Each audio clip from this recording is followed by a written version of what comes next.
Tu gaidi kādu? Varbūt. Ko? Meistaru. Priekš kam? Es gribu pieslēgt GO3 televīziju. Kāpēc? Nu, es gribu skatīties tiešraidzi, es gribu skatīties filmas, es gribu skatīties seriālus, es gribu... Es zinu visu par GO3 televīziju, bet kam tev meistars? Ja tu vari pats vienkārši to pieslēgt, nu skaties, tev parādīšu. Tu lejuplādē televīzijas GO3 aplikāciju, ieslēdz to, izvēlies tēvzemi. Uz priekšu, latvieši!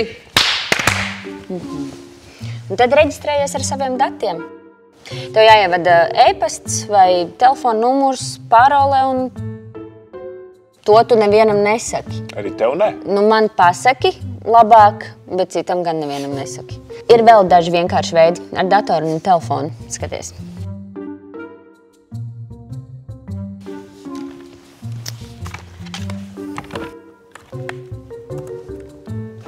Tu ej uz www.go3.lv/add vai mans konts. Un apakšā spied pievienot ierīci. Ja? Tad šeit tu ievadi kodu, to, kur tu redzi televizora ekrānā. Un viss, televizors pievienots. Tu teici, var arī ar telefonu? Var arī ar telefonu. Ties. Telefonā ieslēdz GO3 aplikāciju, ej uz mans konts, spied pievienot TV ierīci, tad pavērs telefonu pret televizoru ekrānu, noskanē QR kodu, lieta darīt.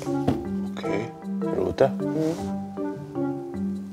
Ko mēs to meistaru darīsim?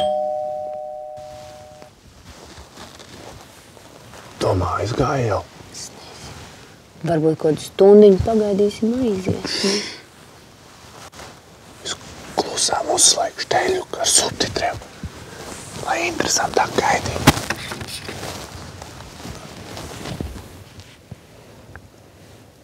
Izbaudi TV kanālus, filmas, seriālus un augstākā līmeņa sportu GO3 televīzijā.